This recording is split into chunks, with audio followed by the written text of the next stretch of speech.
قلقان، متوتر، حاسس ان حلمك بيضيع، حاسس ان الناس كلها بتضغطك، حاسس ان معادش في حاجة انت قادر توصلها، حاسس ان كل حاجة بتنتهي، كل حاجة بتخلص، مش لاقي حلمك فين، كل ده ضاع. طب الناس كلها بتتكلم، الناس كلها بتقولك مش هتوصل.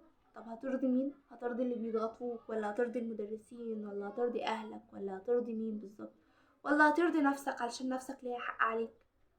تعالى اقولك ترضي مين.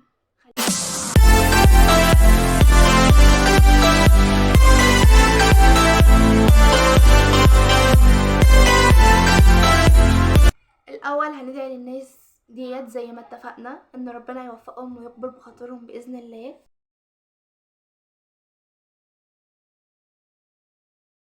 تعالى اقولك ترضي مين.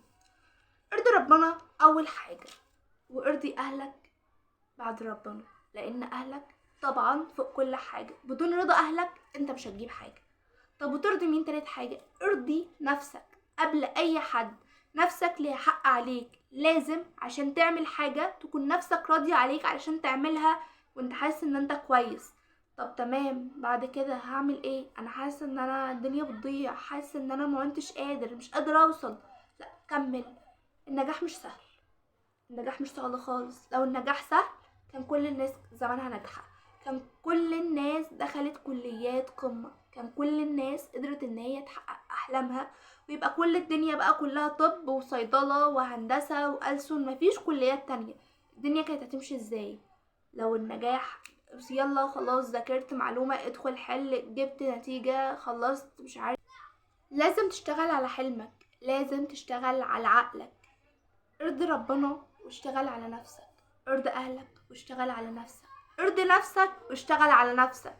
عارفة ان هو تعب، وعارفة ان هو ارهاق، عارفة ان انت فصلت ومعنتش قادر، معنتش طايق حد، حاسس ان انت خلاص الدنيا بتنتهي، حاسس ان الحلم بيضيع، حاسس ان انت معنتش قادر، كل حاجة بتعملها ان انت بتعيط، مش قادر تعمل حاجة غير ان انت بتعيط.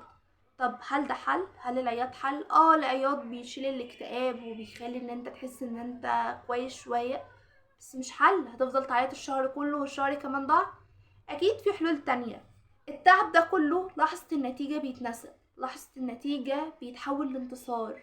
تعب بعده انتصار حلو، لكن ما تقولش انا هغش وهنجح. طب اللي هيغش ده نجح في تالتة ثانوي وجاب مجموع ودخل اولى كلية، والله ما هيعدي، ولا ما هينجح، ولا هيقدر يعدي. اكيد كلكم كنتوا شفتوا البوست اللي اتنشر من فترة ان في جامعة الازهر بتاعت اسيوط اعتقد، او جامعة العام مش عارفة، بس هي كانت في اسيوط، ان عدد كبير دخل في سنة اولى طب.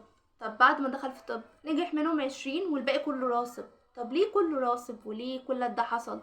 لان هو دخل من سنة تالتة بالغش، دخل اولى جامعة. الجامعة مفيش فيها بقى لا عدها له المرة دي، لا سماح المرة دي، لا مش عارف ايه، في محضر غش وقتي وشيل السنة وعيد سنتين ورا بعض. مفيش فيها انا هغش وهنجح، لا اكتب اللي تعرفه واللي ما تعرفوش سيبه. الجامعة بيتنقى فيها كل حاجة بقى، اللي دخل الجامعة بالغش، اللي ما دخلش بالغش. معنى كده ان انت لو تعبت في تالتة فانت بتأسس لنفسك لبعدين، وهو خلاص انت بتكتب نهاية تعب سنين فاتت كاملة، انت بتكتب نهاية مرحلة 12 سنة تعليم. انت خلاص ما عادش غير شهر. ليه؟ انت عارف انك هتوصل، عارف انك هتقدر، عارف انك لو صدقت حلمك هتقدر توصل. طب انا حاسس ان حلمي ده ضاع، انا حاسس ان انا مش لاقي نفسي. هات نوتس واكتب عليها انا عايزه ابقى دكتور، انا عايزه ابقى مهندس، انا عايزه ابقى مترجمه. اكتب في النوتس وخليها قدامك في كل مكان. في الدرس لما تحس انك بدأت تيأس اكتب قدامك، وانت بتذاكر اكتب قدامك. ممكن تبقى بتكتب في صفحتك معلومتين بس واكتب باقي الصفحه انا هبقى دكتور.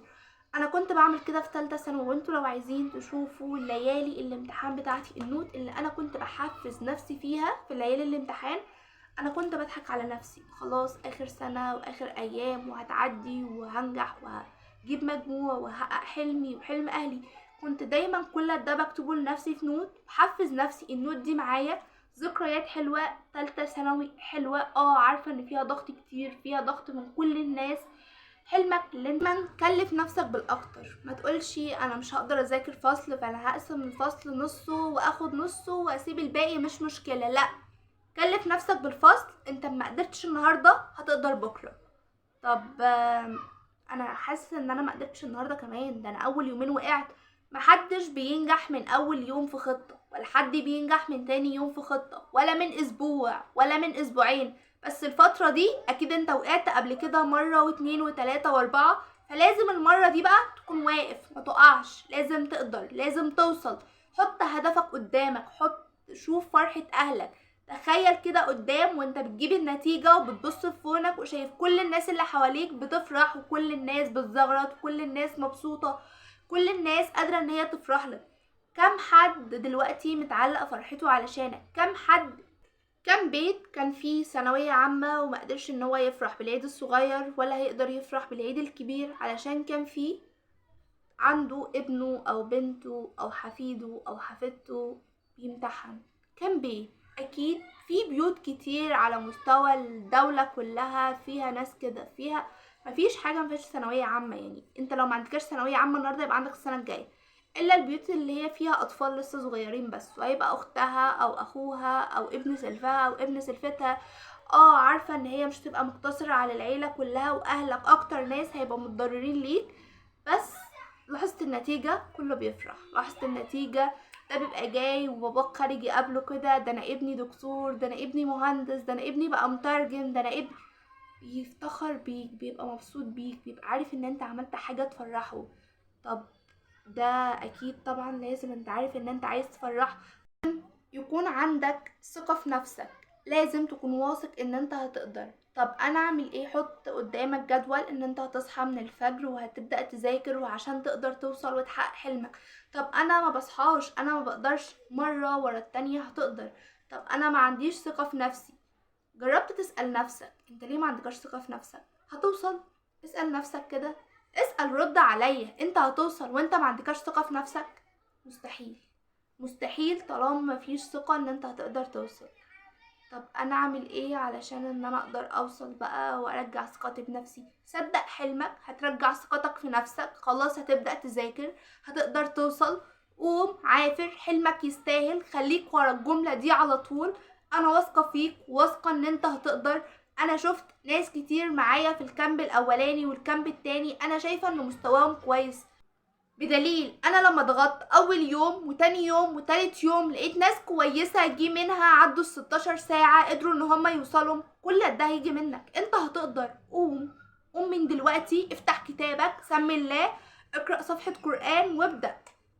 بطل تستسلم، حلمك يستاهل. شوف كم حد قبلك ما استسلمش، كم حد بدأ، كم حد قدر ان هو يوصل. في ناس كتير بدأت في 5 ووصلت. ما تقولش انا عايزة ابقى اداب. لفت انتباهي تعليق بنوتة بتقول انا عايزة انجح حتى لو هلحق اداب. ليه حاطة قدامك او هدفك اداب وانتي تقدري تجيبي اكتر من كده؟ ابدأي ذاكري، هتوصلي، حلمكم يستاهل. اتعبوا يا شباب شوية الفترة دي، الشهر ده لو تعبت فيه هتلاقي نتيجة ده بعدين.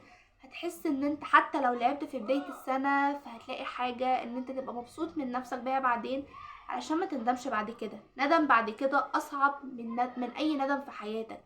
عارفة ان الفيديو ده كان معظمه كلام معاكم شوية، بس انا طالعه النهاردة علشان في ناس كتير كلمتني بسبب ده، ان هي مش قادرة تعمل اي حاجة.